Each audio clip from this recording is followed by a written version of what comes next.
Dijo que los ancianos no necesitan consuelo. Tiró mi cama al trastero del garaje y señaló el frío suelo de la habitación, diciendo que había suficiente espacio para mí. No eres más que una molestia, no ayudas, no te importa, no sirves. Los ancianos ocupan espacio. Esas fueron las palabras que salieron de la boca de mi propio hijo. El mismo niño al que sostuve con manos temblorosas de miedo cuando nació en una fría habitación de un hospital público hace 42 años.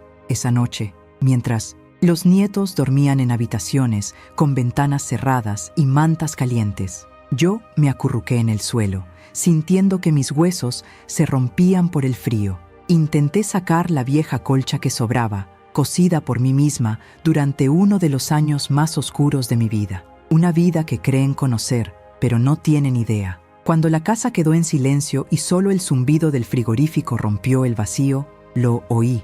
Una voz baja. Era la nuera hablando por teléfono. Al principio pensé que eran susurros, comunes, pero luego entendí las palabras. No durará mucho más. Cuando salga el seguro, la casa solo estará a nuestro nombre. Mi corazón se detuvo. El seguro. Ni siquiera recordaba que existía. ¿Quién había hecho eso? ¿Y por qué? Esto fue más que una humillación. Eso fue plano. Eso era peligro. Mi nombre es Lucía Velázquez. Tengo 67 años. He sido muchas cosas, pero hoy solo soy la abuela que vive en la parte trasera de la casa de su hijo, tratando de no molestarlo. He trabajado como limpiadora, cuidadora de personas mayores y cocinera comunitaria. En cada función mostraba la cara más pacífica que podía, pero esta casa, donde ahora me tratan como a un mueble viejo, alguna vez fue mi hogar. Yo fui quien pagó su entrada. Fui yo quien salvó cada centavo escondido de los ojos de la policía. En los años en que mi vida estaba hecha de mentiras bien dichas y decisiones malditas.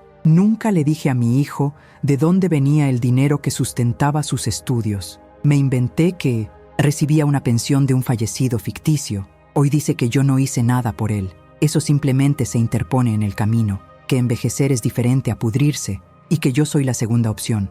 No sé exactamente cuándo perdí el respeto en esta casa. Quizás fue el día que encontró una vieja carta escondida dentro de la Biblia, escrita por alguien que no conocía, pero que sabía demasiado. Quizás fue cuando los vecinos empezaron a susurrar, pensando que mi pasado me seguía como una sombra. Lo que sé es que llevo años aceptándolo en silencio. Cada grosería, cada desaire, cada plato sucio arrojado frente a mí sin mirarme. Me tragué todo esto. Me lo tragué por amor a mis nietos, que todavía me abrazan cuando nadie me ve. Pero esa noche fue diferente, porque lo que escuché fue más allá del desprecio. Fue un cálculo, fue intención. Era una mujer, casada con mi hijo, hablando de mi muerte como si fuera una cláusula de un contrato. Y él respondió con un silencio que dolió más que un grito. Ellos guardaron silencio, luego apagaron la luz, y yo me quedé ahí en el suelo, fingiendo dormir, fingiendo no oír. El frío ya no era el problema, fue miedo, no morir, sino morir sin que nadie supiera quién era yo. Al día siguiente, durante el desayuno, me miró como si fuera invisible. Me preguntó si podía salir de casa por unas horas, ya que tendrían visitas. Sin decir una palabra, cogí mi maltrecho bolso y salí a caminar. Pero no fue un paseo, estaba buscando pistas. Algo en la boca del estómago me dijo que esto iba a empeorar, y rápidamente. Necesitaba recordar quién era yo, y, más importante aún, lo que aún podría ser. Cuando tenía poco más de 20 años, me conocían por un nombre que nadie más se atrevía a decir. Yo era la esposa de un hombre peligroso. Me uní al juego porque pensé que era la única forma de proteger a mi hija mayor. Hoy esa hija no me habla. Crees que elegí el dinero, crees que me escapé, pero la verdad es que me vi obligado a desaparecer, a esconderse, a sacrificarse. Y ahora, al final de la vida, los fantasmas regresan y tengo que decidir.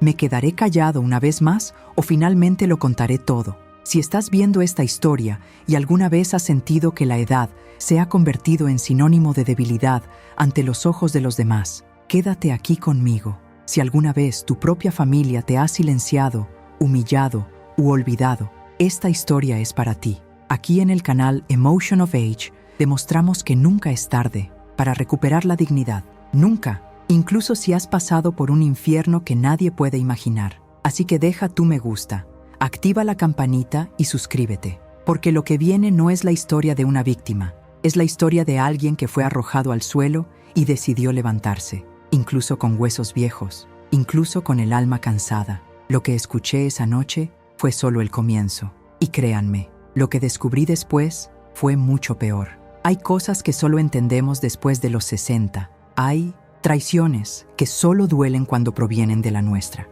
Y hay secretos que cuando se revelan, no solo duelen. Le prendieron fuego a todo a su alrededor. Esa mañana, cuando caminaba por las calles del barrio, sin un destino específico, sintiendo el sol pegando fuerte en mi piel, como si intentara despertar algo dentro de mí, me llevó a una época que he estado tratando de enterrar durante décadas, porque no tiene sentido intentar ocultar lo que ya está grabado en la carne. Por fuera soy una señora de pasos lentos y ojos cansados. Por dentro estoy hecho de cicatrices, algunas físicas, la mayoría invisibles. Y todos empezaron en un lugar donde ninguna niña debería crecer. Nací en el interior de Jujuy, una provincia pequeña y árida, apretujada entre el calor de la tierra y el peso de los hombres. Mi padre bebía, mi madre oró, ninguno de ellos me protegió. A los 11 años ya conocía el sabor del hambre, del silencio y del miedo. Crecí escuchando que a las mujeres obedientes las golpean. Menos. A los 13 años me enviaron a trabajar como empleada doméstica en la casa de unos parientes lejanos en la frontera con Paraguay. Pero nadie me pagó. Me dieron sobras de comida, un colchón roto en el suelo y una lista interminable de tareas. Y fue allí donde, escondidos entre trapos de cocina y escobas viejas, escuché conversaciones entre hombres hablando de rutas, armas y entregas. Era como si el crimen estuviera en todas partes, disfrazado de normalidad.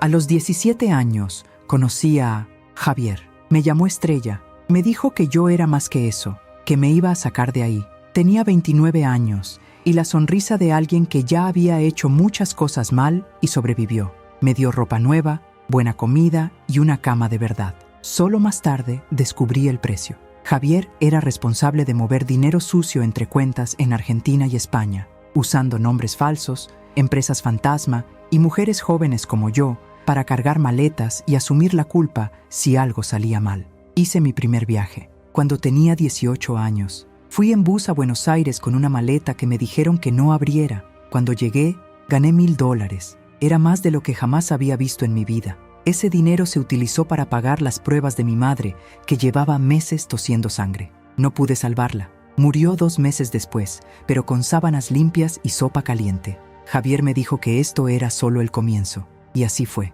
Durante 5 años formé parte de un sistema que me pagaba por no hacer preguntas. Llevaba documentos, papeles firmados, a veces llevaba dinero en efectivo en el sostén o entre las costuras del bolso. Era fácil no pensar demasiado en las cosas cuando la recompensa era inmediata. Compré una casa sencilla, envié dinero a mis tíos, cuidé a mi hermano menor hasta que se unió al ejército. Pensé que estaba construyendo algo, hasta que quedé embarazada. Mi hija nació en una habitación alquilada en Barcelona. Sola, con dolor y miedo, miré a ese niño y pensé, necesito salir de esto. Pero no es fácil irse cuando sabes demasiado, cuando eres mujer, madre y desechable. Javier cambió con el tiempo. De amante protector, pasó a ser un jefe calculador. Él controló cada uno de mis pasos. Cuando amenacé con irme, desapareció con mi hija durante 2 días. Dijo que era para enseñarme a obedecer. Fue en ese momento que entendí que yo era una pieza del juego, no el jugador. Y comencé a esconder documentos, copias, vales, grabaciones. Cada vez que hacíamos algo más grande, encontraba una manera de guardar algunas pruebas. No sabía exactamente para qué, pero algo en mí decía que algún día podría salvarme, o al menos salvar a mi hija. Y cuando se presentó la oportunidad, corrí. Me arrestaron en la frontera con Estados Unidos. Se llevaron una carpeta que contenía más de 20 pasaportes falsos. Asumí la culpa solo. Dijeron que me condenarían a 30 años. Tengo 9, sin denuncia, sin acuerdo. 9 años en silencio. 9 años de extrañar a mi hija, a quien se llevaron, lejos, a un lugar que juraron que era seguro. En prisión yo era cocinera, modista, asesora de otras mujeres que llegaron allí por motivos similares. Hice amigos que nunca volví a ver. Cosí una colcha con prendas de los presos que ya se habían ido. Era mi manera de recordar que incluso aquellos que cometen errores merecen dignidad.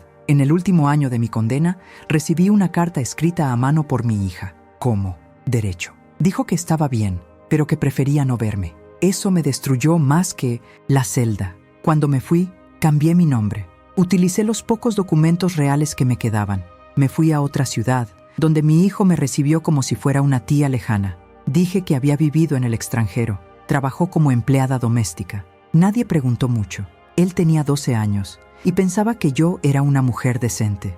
Hice todo lo posible para mantener esa ilusión. Trabajé como cuidadora, lavé baños, cociné para personas mayores, ahorré cada centavo y puse la casa a su nombre, pensando que eso garantizaría mi futuro. Qué irónico. Las noches fueron largas y el miedo volvió en los sueños. Vi a Javier en el pasillo, a mi hija en su cuna llorando, mi reflejo sucio en los espejos rotos. Nunca he sido libre, ni dentro ni fuera, pero me convencí de que esconderme era proteger. Y ahora, tantos años después, quizás haya sido todo lo contrario. Quizás el silencio me ha transformado en esta sombra de mujer que acepta la humillación a cambio de un techo sobre sus cabezas. Si estás escuchando esto y sientes que tu pasado todavía te persigue, debes saber que no estás solo. Si cargas con culpa, dolor o arrepentimiento, pero aún respiras, todavía estás a tiempo. Aquí, en el canal Emotion of Age, creemos que incluso las historias más oscuras merecen luz. Deja tu comentario contándonos qué sacrificio marcó tu vida. Y si aún no lo has hecho, suscríbete, activa la campanita y quédate conmigo, porque demostraré que la verdad, por dolorosa que sea, es siempre el primer paso para recuperar la dignidad. Después de esa noche, nada volvió a ser lo que era. Me despertaba antes del sol, hacía como que preparaba café, lavaba los platos, hacía como que no oía. El suelo del dormitorio, donde debería haber estado mi cama, empezó a dejar marcas en mis caderas, de un morado silencioso que nadie notó. El cuerpo envejece rápidamente cuando el espíritu se pudre por dentro, y lo que más dolió no fue el desprecio, fue la duda, la incertidumbre sobre hasta dónde estarían dispuestos a llegar. ¿Planeaban admitirme, sedarme o peor? La voz de mi nuera al teléfono no podía salir de mi cabeza. Eso no fue una perorata, fue un cálculo, frialdad. Habló de mi muerte con un tono de conveniencia, y él, mi hijo, permaneció en silencio. Un silencio que me mató en partes. Empecé a observar más. Cada mirada, cada susurro, cada puerta cerrada apresuradamente. Comenzaron a cambiar la forma en que hablaban a mi alrededor. Y todo se volvió más claro el día en que entré accidentalmente en la habitación y vi abrirse la pantalla de la computadora con un contrato de venta de la casa. Mi nombre estaba ahí, pero la firma no era mía. Me quedé quieto unos segundos, sin respirar. Luego cerré la puerta y regresé a la habitación, donde solo tenía el fino colchón y la colcha de prisión. Me senté, puse mi mano en mi pecho y sentí mi corazón latir fuera de ritmo. Me di cuenta de que no era solo un plan, fue un proceso continuo. Estaban acelerando las cosas. Quizás pensaron que ya no tenía fuerzas, que mi cabeza estaba débil, que yo era una anciana fácil de borrar. Recordé las copias de los documentos antiguos, las grabaciones que había escondido hace tantos años. Y por primera vez en décadas pensé en usarlos, pero no tenía idea de dónde estaban. ¿Se los habían llevado durante la mudanza? ¿Quemado durante uno de los momentos de fuga? ¿O todavía estaban dentro de esa caja de costura, junto con el hilo rojo y las agujas oxidadas? La semana siguiente todo empezó a empeorar. Uno de los nietos, el mayor, empezó a evitarme. No me miraría a los ojos. No respondió cuando le pregunté algo. Descubrí que había escuchado a los padres discutir en el dormitorio sobre qué hacer con la anciana antes de que pierda completamente la cabeza y cause problemas legales. Eso acabó con lo que quedaba de paz. Un día fui a la escuela a recogerlo. Esperé a que saliera por la puerta y sonreí, pero se detuvo. Miró a su alrededor y fingió no verme. Caminó rápidamente hacia la otra acera. Allí, en 1900, medio de la acera agrietada, lo supe. Me había convertido en un problema incluso para los más pequeños. La vergüenza se estaba extendiendo como veneno. Ese mismo día, por la noche, entré a la cocina y escuché a mi hijo decir que estaba cansado de gastar dinero en gente que no produce nada. Ella respondió que ya había hablado con el abogado de la familia. Solo sería cuestión de tiempo. Regresé a la habitación, temblando. Tomé una libreta vieja y comencé a anotar todo lo que recordaba de los Documentos, fechas, nombres, direcciones, todo lo que algún día podría convertirse en prueba, porque si fuera a desaparecer, al menos dejaría algo detrás que explique quién era y por qué elegí permanecer en silencio durante tanto tiempo. 2 días después, fui al centro y busqué a una mujer que conocí en prisión. Sabía que trabajaba en una pequeña tienda de segunda mano, vendiendo ropa usada y libros viejos. Cuando entré a la tienda, ella me miró asombrada. Dijo que no me reconocería si no fuera por mis ojos. Dijo que ahora ayudaba a ex reclusos a obtener documentos, asistencia y orientación jurídica. Nos sentamos en la parte trasera de la tienda, entre cajas de donaciones y el olor a humedad.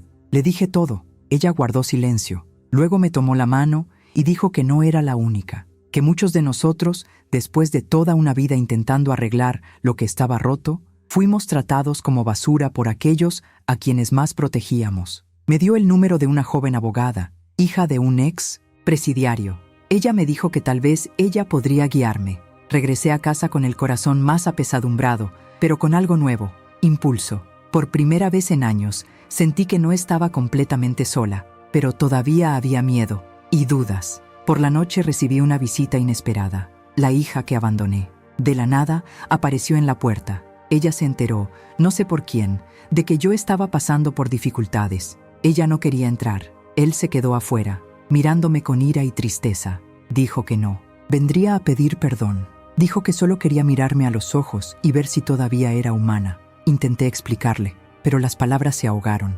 El una izquierda antes de decir lo que realmente importaba. Al día siguiente encontré a mi hijo esperándome con un sobre en la mesa de la cocina. Era una carta del abogado.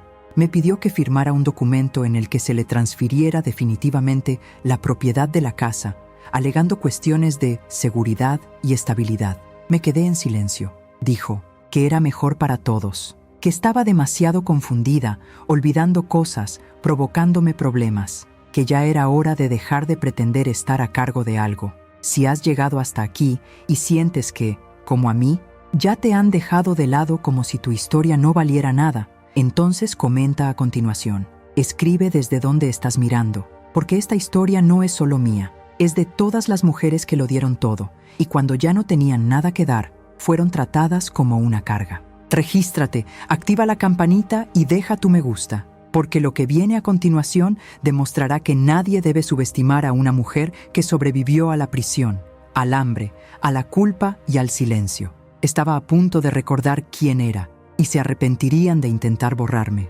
A la mañana siguiente de entregar el sobre, llovió. Esas finas lluvias que parecen lavar el mundo sin hacer ruido. Me levanté antes que los demás, caminé hacia la puerta y miré la calle vacía. Las gotas corrieron por mi rostro y por un momento deseé que fuera así de fácil borrarlo todo, que el agua lave los nombres, las mentiras, los errores. Pero la verdad no se filtra, pesa y se acumula en los rincones del alma como polvo olvidado. Regresé adentro y encontré a mi nuera en el pasillo. Ella me miró con desprecio. Dijo que estaba mojando el suelo, que ya no tenía sentido salir solo por la mañana, que estaba empezando a preocupar a la gente. Sonreí, una sonrisa breve, casi vacía, porque en ese instante lo entendí. Ya no se trataba de dinero, ni siquiera sobre el espacio. Se trataba de eliminar. Hazme desaparecer con apariencia de cuidado, admitir, declararse incapaz, para apagar. Ya no lo ocultaron. Durante el almuerzo,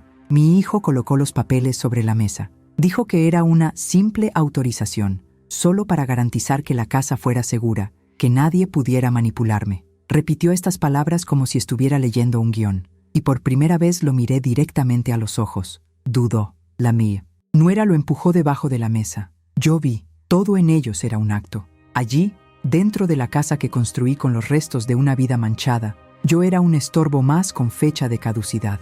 Cuando terminé de lavar los platos, regresé a mi habitación. El costurero estaba allí, en un rincón, el mismo donde años antes escondí documentos y cintas antiguas. Me arrodillé y, entre hilos, agujas y trozos de tela descolorida, encontré un sobre marrón. En el interior, 4 hojas plegadas, registros de 1900, transacciones bancarias, boletos comprados con mi nombre y voces grabadas en una cinta de casete que logré transferir a un pendrive con la ayuda de un conocido del barrio. Quizás esas pruebas no me hubieran salvado del todo, pero mostraron parte de la verdad. Y en ese momento, cualquier parte de verdad era todo lo que tenía. Ese mismo día decidí visitar al abogado que me recomendó la señora de la tienda de segunda mano. Joven, de mirada firme y discurso directo. Le expliqué todo. Le mostré los papeles. Ella escuchó sin interrumpir. Luego dijo que la situación era grave, que si intentaban declararme incompetente sin ningún fundamento médico, había una manera, que si se falsificaban documentos, podría haber delito, y si tenía pruebas, también tenía una oportunidad, pero necesitaba decidir rápidamente. Regresé a casa con el corazón acelerado. Encontré a la nuera hablando por teléfono, riendo. Cuando me vio, colgó inmediatamente. Fingió que estaba hablando con un amigo. Dijo que parecía cansado, que tal vez era hora de buscar un lugar mejor para mí. Dijo que conocía un buen asilo, con atención psicológica, que podría ayudarme a aceptar mi nueva etapa. Sostuve la colcha con fuerza en mis manos, el mismo que cosí junto con pedazos de mujeres que, como yo, fueron arrojadas al fondo del mundo. La colcha era lo único que me recordaba que todavía era alguien. Esa noche preparé la cena como de costumbre. Me senté a la mesa. Comieron en silencio, hasta que el menor de los nietos, con 1900 ojos aún inocentes, preguntó por qué su abuela siempre estaba triste. La nuera dijo sonriendo que era la edad, y yo, mirando a ese chico, supe que ya no podía permanecer en silencio. Al día siguiente llamé a mi hijo para hablar. Hablé con calma. Dijo que conocía los planes, que ella no estaba loca, no débil, que tenía pruebas. Él se rió, una risa breve, nerviosa y burlona. Dijo que estaba delirando, que si seguía con estas historias, él mismo llamaría a un médico. Y luego, en el momento más cruel de todos, se me acercó y me dijo al oído que si realmente tenía alguna prueba, déjame mostrarla, porque nadie creería a una mujer con antecedentes penales, exconvicta, anciana, inculta y abandonada por su propia hija. Me quedé inmóvil por un rato. Luego salió de la habitación dando un portazo. Fue allí, en ese espacio de silencio y odio, que mi cuerpo empezó a temblar. No por miedo, pero con una vieja y contenida furia que llevaba años escondida detrás de la sumisión. Me miré en el espejo, la cara llena de cicatrices, los ojos hundidos. Pero sigue vivo, no era débil, estaba cansado. Y hay una gran diferencia entre las dos cosas. Me senté, respiré hondo y tomé la decisión más difícil de mi vida. Iba a pelear, no por venganza, pero por dignidad. Iba a contarlo todo. Que me escucharan o no, era otra historia. Pero nadie más iba a hablar por mí. Nadie más iba a decidir dónde dormir, qué firmar o qué nombre llevar. Si estás escuchando esto y alguna vez has vivido un momento en el que todo parecía perdido, debes saber que existe una delgada línea entre el miedo y el coraje. Y a veces, todo lo que necesitas es cruzar esa línea. Si alguna vez has tenido ganas de gritarle al mundo que no eres lo que dicen que eres, que todavía hay alguien ahí fuera, entonces esta historia también es tuya. Comenta a continuación cuando hayas dicho que ya fue suficiente. Comparte con alguien que necesite recordar que la dignidad no tiene edad. Y no olvides suscribirte, activar la campanita y dejar tu me gusta, porque ahora es mi turno de hablar, y ellos escucharán. Al día siguiente de esa decisión, me desperté antes de que saliera el sol. Me dolía el cuerpo, como si cada parte de mí supiera que algo estaba a punto de cambiar. La casa estaba en silencio. En la cocina solo se oye el sonido del reloj y el olor a café añejo. Me senté con la colcha sobre las rodillas y dejé pasar el tiempo. Era como si la espera fuera necesaria para que el coraje tomara forma dentro de mí. Cogí el pendrive con las grabaciones y lo guardé en el bolsillo de mi abrigo. Me llevé también los papeles viejos, amarillentos, con fechas que resurgieron después de tantos años enterrados. Regresé a la oficina del abogado. Cuando entré, ella estaba hablando por teléfono, pero tan pronto como me vio, colgó. Me senté, le entregué los documentos y la unidad flash. Leyó todo atentamente, con la mirada atenta, sin prisas. Cuando terminó, respiró hondo y dijo que eso era más que suficiente para abrir un caso de defensa, que allí había elementos que apuntaban a intento de fraude, falsificación de firmas, abuso psicológico y hasta una posible conspiración para sacarme de la casa a base de mentiras. En ese momento sentí algo extraño. No fue alegría, fue un alivio un alivio silencioso que casi me hizo llorar. Por primera vez en mucho tiempo, alguien me escuchó sin parecer crítico. Por primera vez, no era solo una anciana torpe. Yo era una mujer con historia,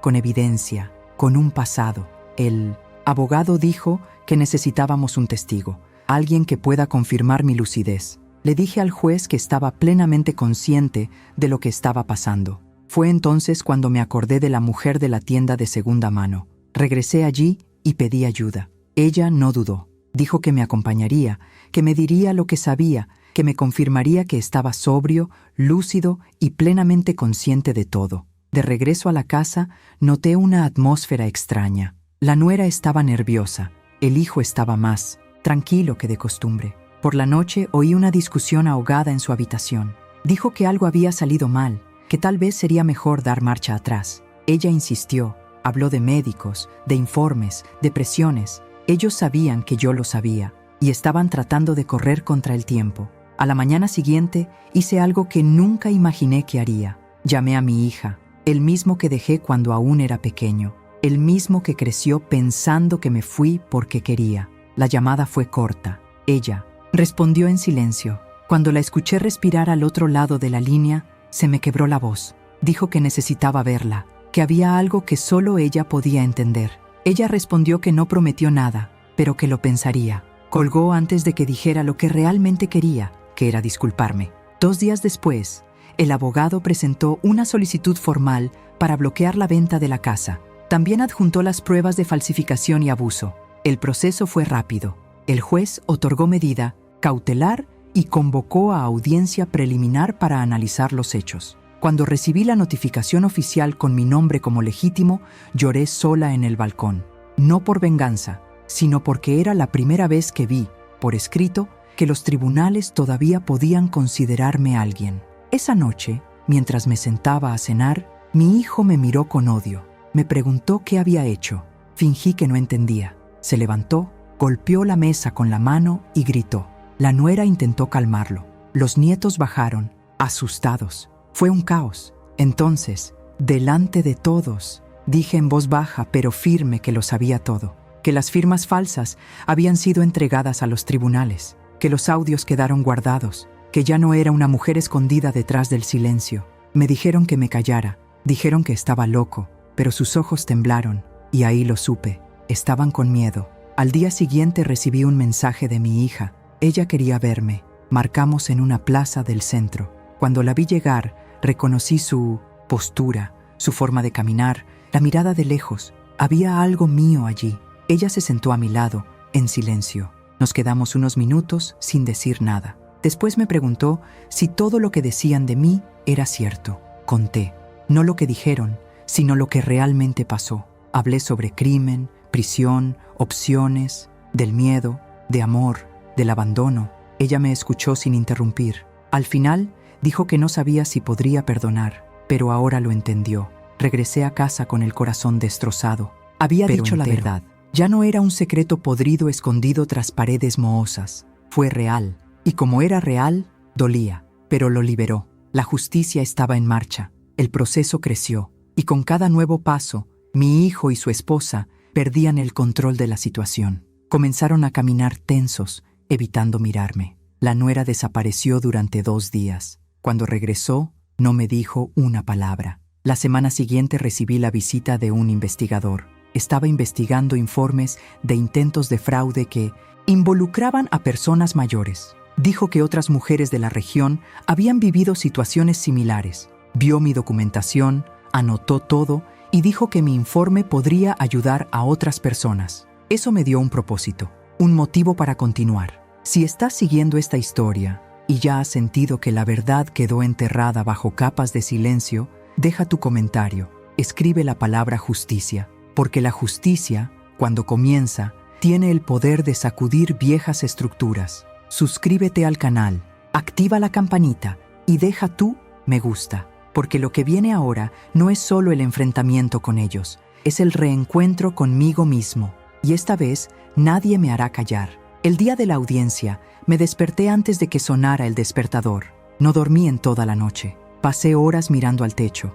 dándole vueltas a las frases en mi cabeza, recordando todas las veces que me tragué lo que quería decir. Esa mañana llevaba la misma ropa que llevaba cuando salí de prisión, un vestido sencillo de color azul oscuro con una costura torcida en el hombro derecho. Era mi manera de recordarme de dónde vengo y hasta dónde he llegado, incluso cuando todo iba en mi contra. De camino al foro, el cielo estaba nublado, pesado, como si también supiera que ese día cambiaría todo. El abogado me recibió en la entrada, me tomó la mano con fuerza y me dijo que no necesitaba demostrar nada más que la verdad. Caminamos por los fríos pasillos hasta la sala del tribunal. El aire olía a papel viejo y a miedo. Al otro lado de la habitación estaban mi hijo y mi nuera. Lleva un traje oscuro, su rostro está tenso y desvía la mirada. Sostenía una bolsa como si intentara hacer una última defensa. Ninguno de los dos me miró a los ojos. No era necesario. Lo que teníamos que decir ya estaba en las pruebas, en las grabaciones, en los documentos que finalmente iban a ver la luz. El juez entró. Todos se pusieron de pie. Mi corazón latía tan fuerte que pensé que podía oír el sonido fuera de mi pecho. Comenzó la audiencia. El abogado presentó los datos con calma y precisión. Mostró las firmas falsas, los audios, las historias. Explicó el extraño movimiento en el intento de vender la casa. Me señaló y dijo que yo no era solo una anciana. Fue víctima de un intento de borrado planificado. Por otro lado, su abogado intentaba cambiar todo. Dijo que estaba confundida, que era manipuladora, que probablemente padecía algún trastorno de la memoria. Pero cuando el juez me dio la palabra, me levanté. Miss Mom. Dolían las rodillas, pero mi voz era firme. Dije la verdad. Le dije de dónde salió el dinero para la casa. Le hablé de la prisión. Le hablé de la hija que perdí, del hijo que crié y que ahora intentaba enterrarme vivo sin tener que matarme. Hablé con calma, sin ira, pero con la fuerza de quien pasó toda su vida en silencio. Dije que me humillaron, me aislaron, me llamaron molestia. Eso me quitó el derecho a existir como ser humano. Y ahora, allí, frente a la justicia, solo quería lo que por derecho me corresponde: respeto, protección y el derecho a seguir viviendo sin miedo. El silencio en la habitación era absoluto, hasta que el juez pidió escuchar los audios. Se reprodujeron las grabaciones donde mi nuera decía claramente que no duraría mucho y que el seguro lo solucionaría todo. También escucharon la parte en la que mi hijo asintió en silencio. La tensión llenó la habitación. Por primera vez, los vi a ambos bajar la cabeza. El juez suspendió la sesión por unos minutos. Cuando regresamos, se fue derecho. Dijo que los indicios de intento de fraude eran graves, que los audios mostraban claramente un plan para sacarme de la casa de forma manipuladora y que la causa penal por falsificación sería remitida al Ministerio Público. Cuando salí de la habitación, encontré a mi hija esperándome en el pasillo. Ella me abrazó. No dije nada. Él simplemente me abrazó. Y eso era más valioso que cualquier frase, porque en ese momento supe que mi voz finalmente había llegado, donde lo necesitaba, dentro de ella, dentro de mí. Regresé a casa a última hora de la tarde. La nuera ya no estaba. El hijo también se había ido. Solo los nietos estaban en la sala, viendo la televisión. Uno de ellos me miró y me preguntó si estaba bien. Respondí que sí. Y ahora, todo iba a empezar a cambiar. Por primera vez, les hablé de lo sucedido. No todos los detalles, pero lo suficiente para hacerles saber que yo era más que la abuela silenciosa en la parte trasera de la casa. En los días siguientes, los dos fueron citados a declarar. Las investigaciones continuaron. El juez determinó que no podían sacarme de la casa sin una orden judicial y que cualquier transacción financiera que involucrara mi nombre debía ser autorizada por mí, por escrito, con 2 testigos. Mi hijo dejó de hablarme. Pasó a mi lado como si fuera un muro, pero ya no sentí miedo, sin dolor. Solo sentí el peso real de la verdad. Y con ese peso, aprendí a caminar erguido nuevamente. Si estás aquí, escuchando esta parte de la historia, y alguna vez te has enfrentado a una situación en la que fuiste silenciado, desacreditado o tratado de borrar tu existencia, escribe a continuación. Escribe la palabra fuerza, porque la fuerza no se trata de no caer, se trata de levantarse, incluso cuando todo te empuja al suelo. Suscríbete al canal, deja tu me gusta y activa la campanita, porque esta historia aún no ha terminado, y lo que viene ahora es lo más duro de todo: vivir después de la guerra. Han pasado 8 meses desde el día de la audiencia. La temporada ha cambiado. Las hojas de los árboles han caído.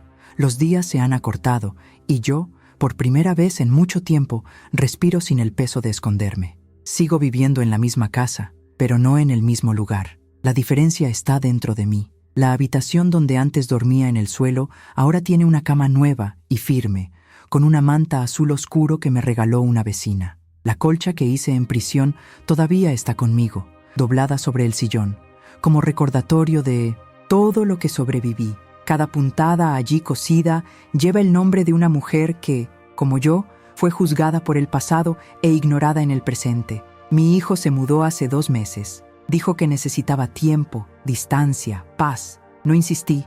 Necesito estas cosas también. Su nuera se fue antes que él y se llevó a los nietos. No me han vuelto a visitar todavía, pero sé que algún día, cuando sean mayores, lo entenderán. A veces, las respuestas que necesitamos no provienen del habla, vienen con el tiempo. Y estoy aprendiendo a esperar. Con el apoyo del abogado y de la mujer de la tienda de segunda mano, comencé a atender a un grupo de mujeres mayores de 60 años que se reúnen todos los viernes para conversar, bordar, leer cartas antiguas y reírse de historias que alguna vez fueron tragedias. La mayoría también fueron descartados por la familia.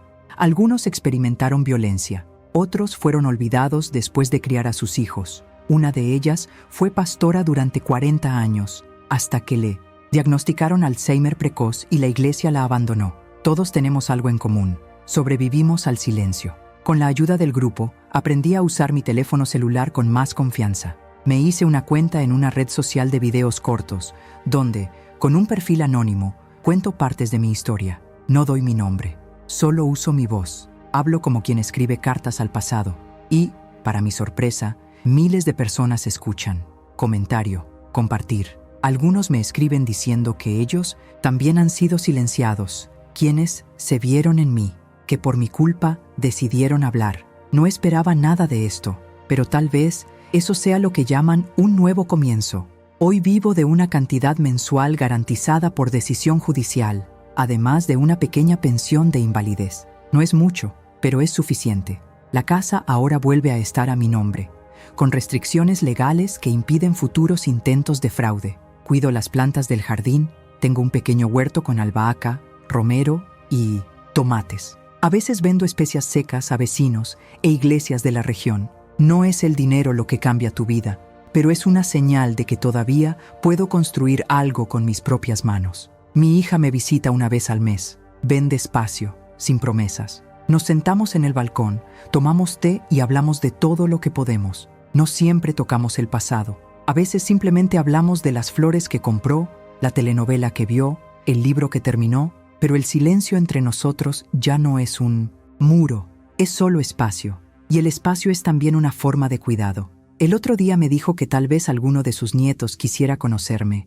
Un chico que vive con ella. Tiene 12 años, edad que tenía mi hijo cuando me recibió por primera vez y me llamó madre sin saber quién era yo. Quizás ahora la vida me ofrezca una segunda oportunidad para hacer algo diferente. Ya no tengo miedo a la soledad. Ella me enseñó que es mejor estar sola que en lugares donde te tratan como a otra persona. También aprendí que el amor no se trata de aceptar nada, no se trata de callar, encogerse o dejar de existir para encajar en los espacios que otros permiten. El verdadero amor comienza cuando nos miramos con respeto. Y hoy, cuando me miro al espejo, no veo a otra mujer destruida. Veo a alguien que fue al fondo y volvió. El abogado que me ayudó ahora coordina un proyecto de defensa de personas mayores víctimas de violencia emocional. Dijo que mi caso sirvió de base para aprobar una nueva ordenanza en la región, protegiendo el derecho de las mujeres mayores a mantener la autonomía sobre sus bienes. A veces me invita a hablar en círculos de conversación. Cuento mi historia con calma, sin odio, no porque lo haya olvidado, sino porque contar con la serenidad es mi manera de demostrar que sobreviví. Si te has quedado hasta aquí, escuchando cada parte de este viaje, te pregunto una cosa. Escribe la palabra dignidad en los comentarios, porque eso es lo que me mantuvo en pie cuando todo intentaba doblegarme. No fue dinero, no fue poder, no fue perdón, fue dignidad. Ese sentimiento íntimo, silencioso, de que incluso con mis errores todavía merecía respeto. Si conoces a alguien que esté pasando por algo similar, comparte esta historia. Podría ser que ella sea la chispa que alguien necesita para decir ya basta. Suscríbete al canal aquí, activa la campanita y deja tu me gusta. Aquí no contamos historias de aquellos que quedan en el pasado. Contamos historias de quienes decidieron vivir de nuevo, incluso después de todo, porque nunca es tarde para recuperar la voz. Nunca es demasiado tarde para empezar de nuevo con la verdad. Y nunca es demasiado tarde para recordar que, incluso a los 70 años, todavía hay tiempo para estar completo. Hoy el sol entró por la ventana con una calma diferente, como diciendo que puedo descansar un poco, que, por ahora, todo estaba en su sitio. La tetera silbó en la cocina y el olor a té de manzanilla llenó el aire. Me senté en el porche, con la colcha sobre las rodillas, como siempre, pero esta vez no me invadieron recuerdos dolorosos, solo por el silencio. Y fue en ese silencio que me di cuenta de que, después de tanto tiempo, la vida había dejado de empujarme y empezó a escucharme. A veces me pregunto qué hubiera sido de mí si hubiera aceptado lo que querían, si tan solo hubiera firmado esos papeles, si hubiera dejado que me llevaran como si fuera un mueble viejo, si hubiera aceptado el asilo, la medicina, la habitación sin ventana. Probablemente no estaría aquí. Quizás estaba viva, pero sin vida, sin nombre, sin historia, ninguna verdad. Y por eso insisto, aunque nadie más nos escuche, tenemos que hablar. Habla de lo que nos hicieron, habla de lo que sobrevivimos, habla con quien venga detrás de nosotros. Hace 2 semanas recibí una invitación inesperada. Una escuela pública aquí en la región quería que hablara a estudiantes mayores sobre derechos humanos y envejecimiento. Estaba en duda. Pensé que no tenía nada que decir, pero el profesor insistió. Dijo que mi historia le había llegado a través de una red de apoyo que ahora usa videos como el mío para iniciar conversaciones con adolescentes. Fui, dije poco, pero al final se me acercó una niña con el pelo recogido, me abrazó y me dijo que a su abuela le pasaba algo parecido, que nadie en la familia le creyó y ahora quería escuchar más. Me rompió por dentro, pero también me curó. No sabía que contar mi dolor podría detener el dolor de otra persona. No sabía que mi voz, que estuvo en silencio durante tanto tiempo, podía abrir puertas a otras voces. Desde entonces, acepté participar en un nuevo proyecto, un círculo de escucha con mujeres de entre 60 y 80 años, donde cada una cuenta lo que antes no podía contar. Hay historias que duelen como un cuchillo, pero también hay risas, hay café y pastel, hay un abrazo. Y sobre todo, es verdad. Nos sentamos en círculo porque nadie es más grande que nadie. Y todos tenemos el mismo deseo, ser tratados como personas hasta el final. Mi hija ahora llama con más frecuencia. Todavía nos estamos reconstruyendo. Una relación hecha de pedazos e hilos remendados. A veces me corrige cuando estoy demasiado callado. Dice que ya no necesita protegerse de mí, que puedo hablar. Y hablo, con cuidado, con el tiempo. Con respeto por lo que ella sentía y lo que sentí también. Ella trajo a su nieto a conocerme, un chico tímido, de mirada atenta. Me miró durante un rato y luego me preguntó si realmente me habían arrestado. Dije que sí. Él no juzgó. Solo dije que ahora entendía por qué sabía tantas cosas sobre el mundo. Y luego me pidió que le enseñara a coser. En el patio trasero me ayuda con el huerto. El otro día plantamos semillas de girasol. Dijo que leyó que los girasoles siempre siguen la luz. Lo miré fijamente, pensando si tal vez esto era lo que había faltado en mi vida durante tanto tiempo.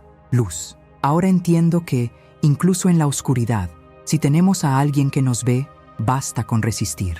La justicia sigue su curso. Mi hijo y mi exnuera enfrentan cargos de intento de fraude y abuso de una persona incapacitada. La última audiencia fue dura. Dijo que lo sentía, pero no me miró a los ojos. No dije nada, no por desprecio, sino porque su dolor no me pertenece. Hice lo que tenía que hacer, y lo sigo. No albergo odio, guardo la memoria, para que desnudo, nunca más intentes borrar a una mujer como yo. En los vídeos que publico, empiezo a terminar con una frase que casi se ha convertido en un lema. Siempre digo, nunca es tarde para hablar, y nunca es demasiado tarde para ser escuchado. Algunas personas envían mensajes contando sus propios casos. Otros simplemente dicen gracias. Pero lo que más me conmueve son los que escriben con una sola palabra: dignidad, porque es lo que nos une a todos. Ella es quien, incluso en silencio, grita dentro de nosotros cuando algo anda mal.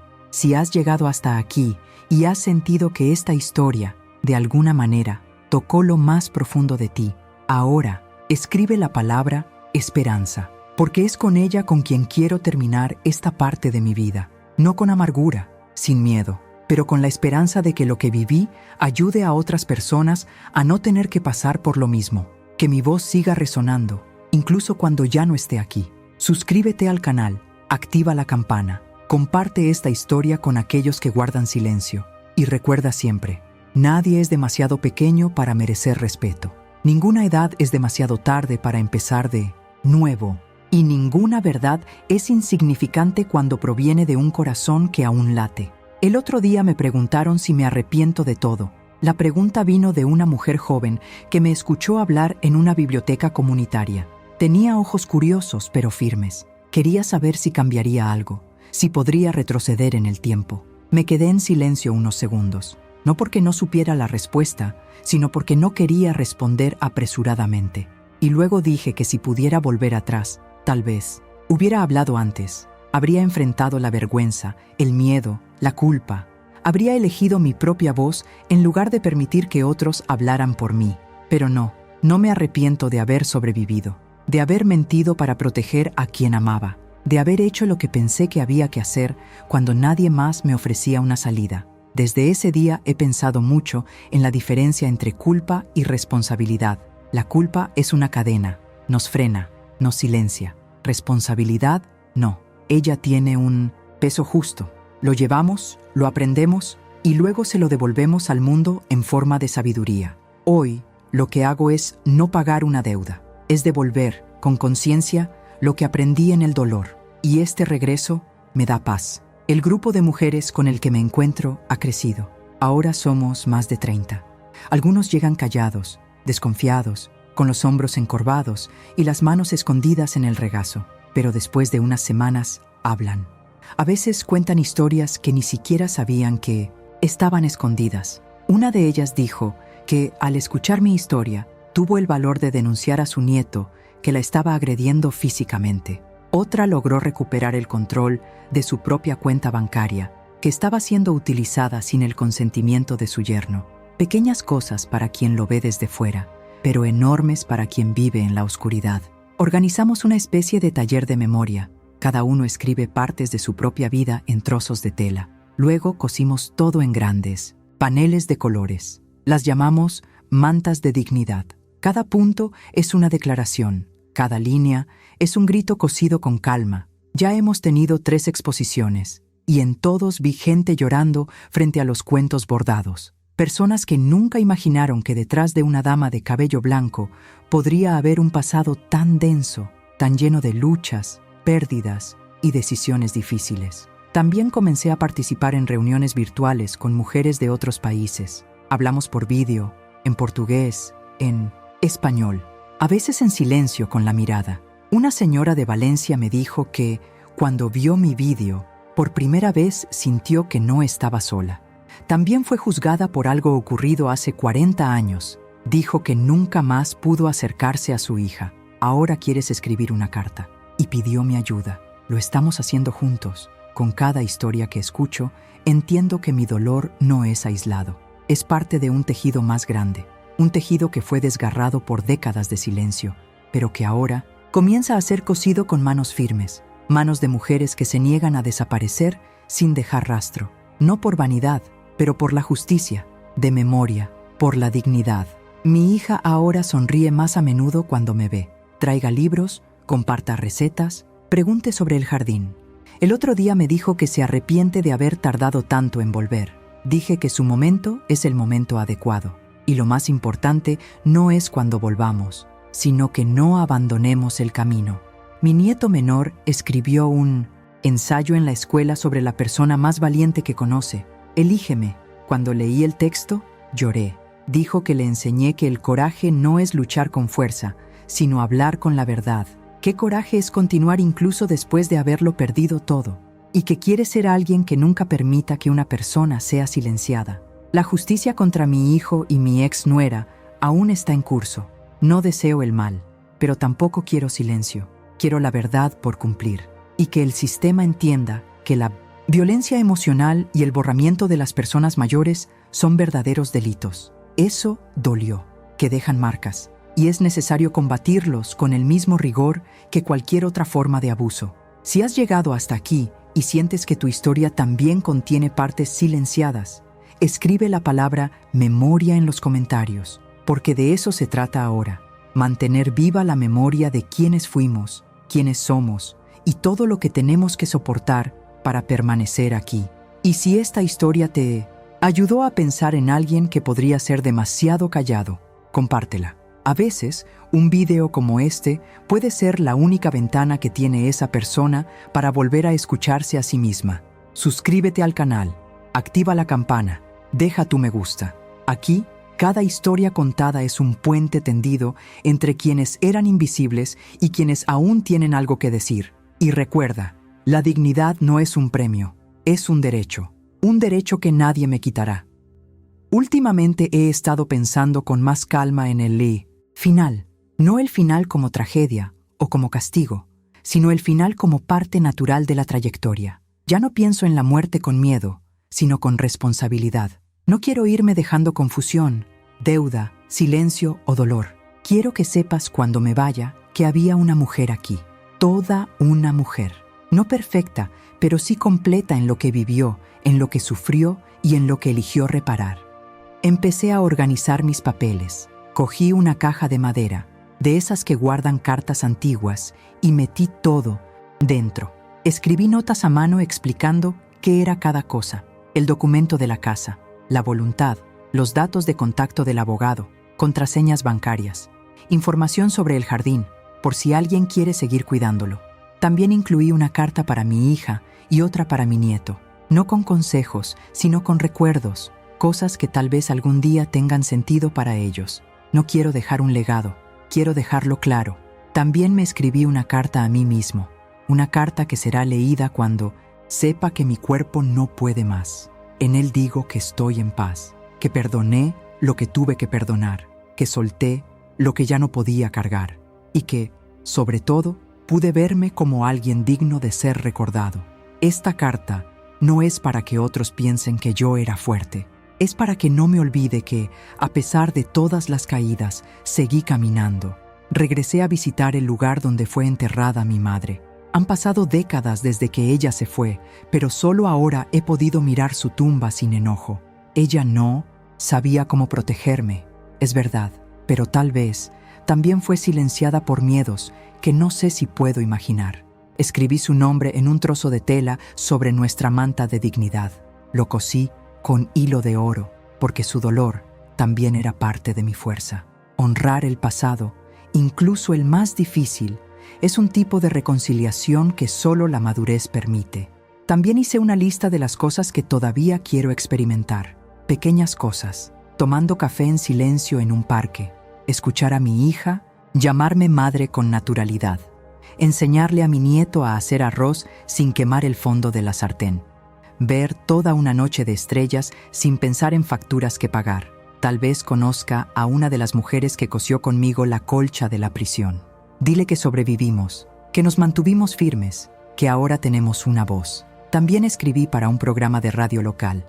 Les conté mi historia brevemente y les pedí que hablaran al aire sobre la violencia silenciosa contra las personas mayores.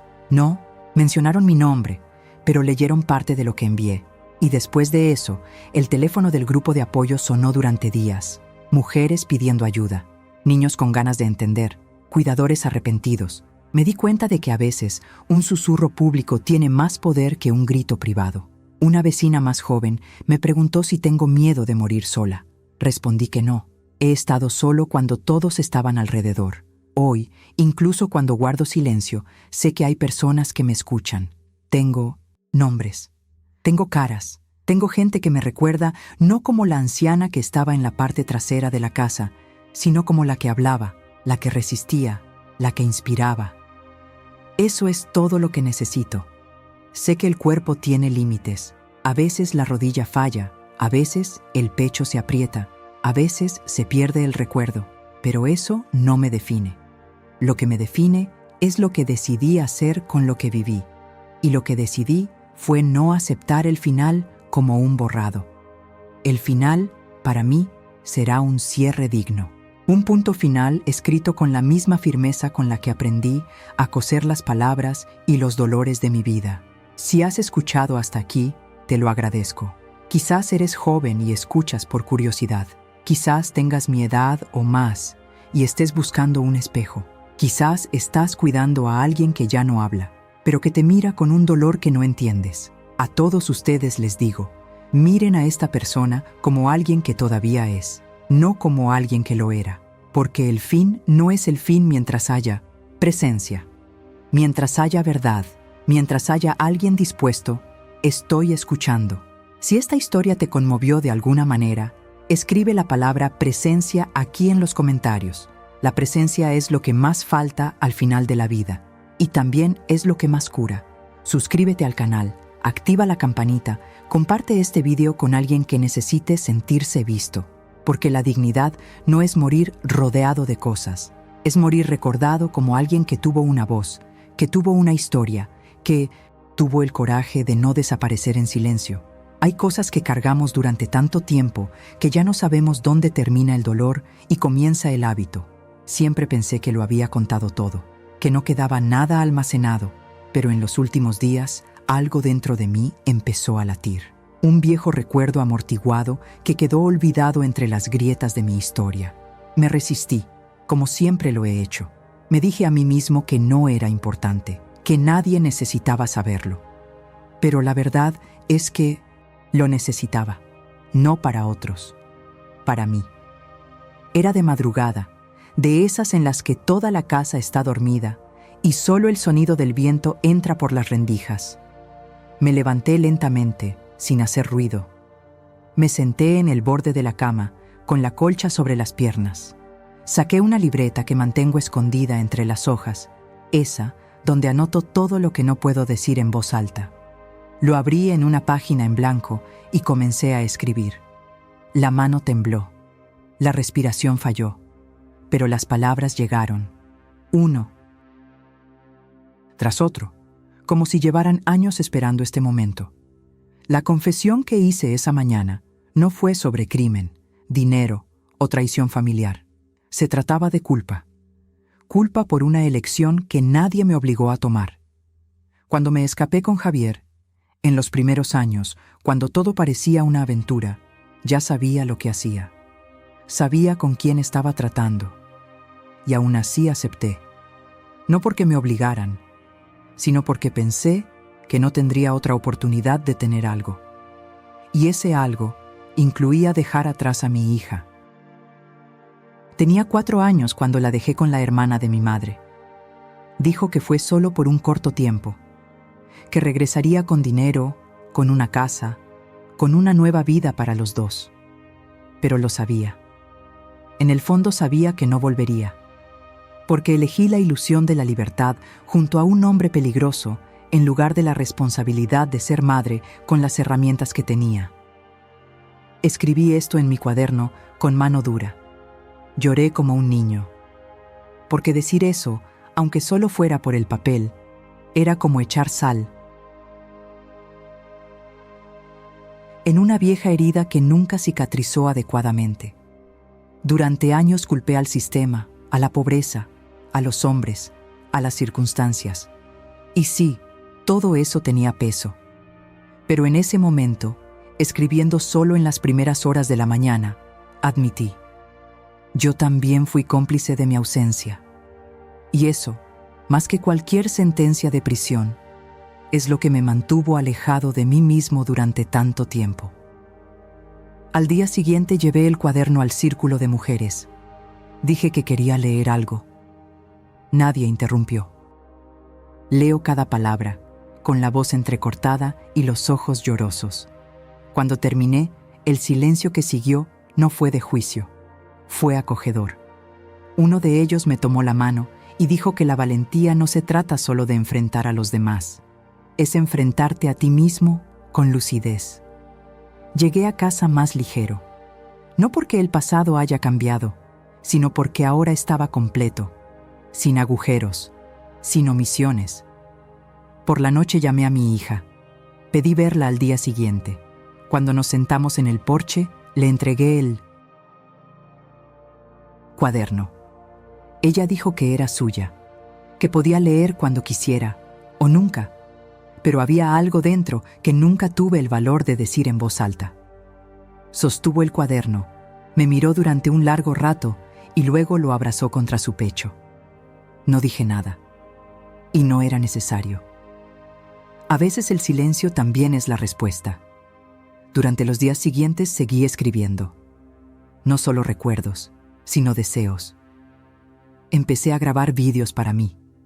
Pequeños discos donde hablo conmigo misma, con la mujer que fui a los 20, a los 30, a los 40. Digo lo que desearía haber escuchado entonces.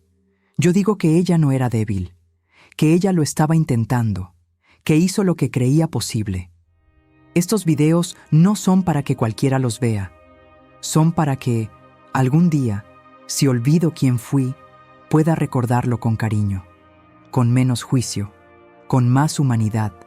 Esta última confesión no es una herida abierta, es una marca curada. Queda ahí, visible, para que nunca olvide el precio del silencio y para que nunca más elija el silencio cuando pueda elegir la verdad. Si estás escuchando esto y además tienes algo que nunca le has contado a nadie, debes saber que cada secreto pesa mucho y que todo el peso pueda depositarse en el suelo cuando decidamos dejar de cargarlo solos. Si esta historia te recordó algo que aún no se ha dicho, escribe aquí la palabra verdad, porque la verdad, aunque sea dolorosa, es lo único que no se pudre con el tiempo. Suscríbete al canal, activa la campanita, comparte esta historia con alguien.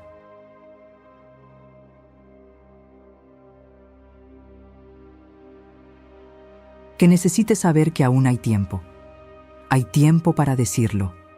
Hay tiempo para escuchar. Hay tiempo para perdonarte a ti mismo. Hoy amaneció con olor a tierra mojada. La lluvia cayó lentamente durante la noche, y ahora el jardín parece diferente. Las hojas están limpias, la tierra oscura, viva. Caminé descalzo hasta el jardín y me quedé allí, sintiendo el frescor subiendo por mis pies. Cerré los ojos y pensé en todo lo que había vivido hasta ahora. Pensé en el dolor, las ausencias, las injusticias, los errores que cometí y el perdón que todavía estoy aprendiendo a aceptar. Pero sobre todo, pensé en lo que quedaba. Las palabras quedaron. Las que dije demasiado tarde, las que nunca dije y las que finalmente tuve el coraje de decir.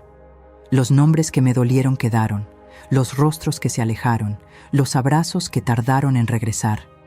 El silencio que me dolió durante años permaneció, pero hoy ya no me gobierna. Y también hubo amor. Un amor que no es perfecto, que no tiene garantías, pero que ahora existe de verdad. Y eso es suficiente.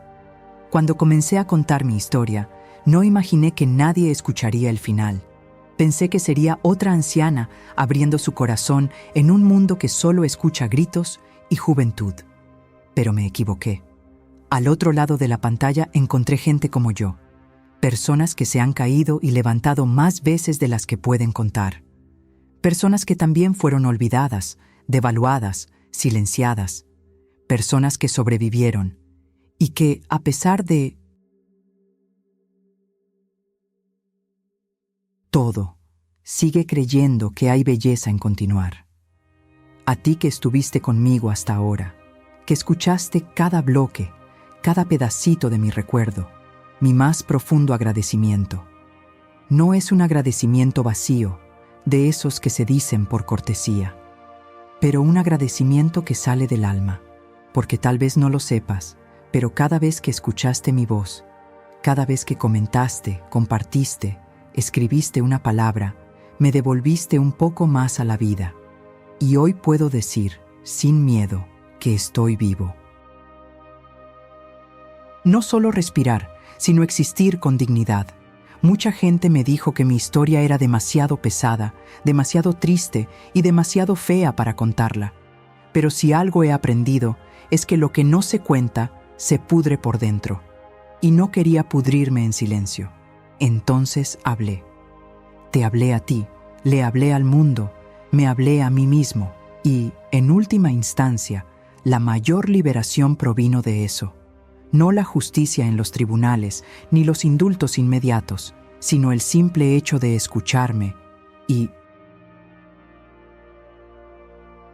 reconocerme.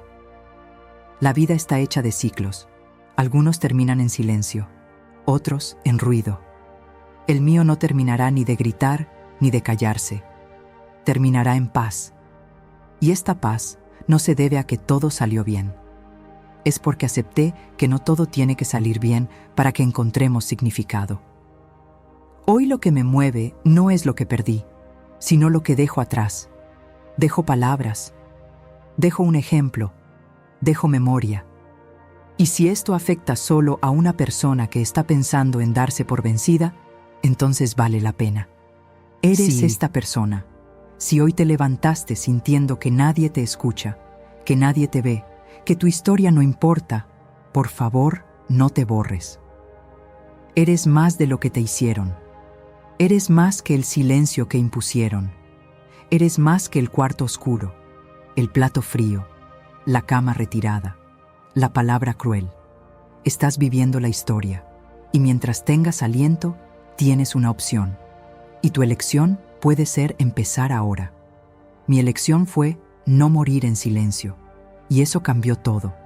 Y si tienes una madre, una abuela, una tía, una vecina que está envejeciendo ante tus ojos, mírala de verdad. Preguntar, escuchar. Juega con respeto. No esperes a que desaparezca para saber quién era, porque cada mujer mayor lleva un mundo dentro, un mundo de batallas que nadie ve, un mundo de pérdidas que nadie consuela, un mundo de silencios que merecen ser rotos. Mi última petición para usted es esta. No permitas que la dignidad de alguien la decida la edad. Respeta el pelo blanco, honra las manos arrugadas y nunca, jamás, trates a una persona mayor como una carga, porque un día, si tienes suerte, tú también envejecerás y querrás que el mundo todavía te escuche. Aún nos vemos, todavía te valoro. Si esta historia te conmovió, te despertó, te hizo pensar, te dio ganas de cambiar algo, escribe la palabra gratitud en los comentarios. Gratitud por la vida. Gratitud por el recuerdo. Agradecido por seguir aquí. Y si puedes, comparte este video con alguien que quieras. A veces es este simple gesto el que salva a alguien del silencio. Suscríbete al canal, activa la campana, deja tu me gusta. Aquí no contamos historias de aquellos que lo tuvieron fácil. Aquí contamos historias de aquellos que caminaron en la oscuridad, tropezaron con piedras y aún así decidieron continuar. Porque eso es vivir. No se trata de ganar siempre. Se trata de no renunciar a estar completo, incluso cuando el mundo intenta quebrarte. Y que tú, estés donde estés, nunca olvides lo que te voy a decir ahora. Nunca es demasiado tarde para recuperar la dignidad. Nunca es demasiado tarde para elegir la verdad. Y nunca es demasiado tarde para convertirte en lo que la vida intentó impedirte ser. Gracias por escucharme. Gracias por quedarte. Gracias por creer que, incluso con un pasado difícil, todavía puedo ser una persona completa. Esa fue mi historia, pero podría serlo para muchos, y tal vez, con coraje, algún día, pueda ser tuyo también.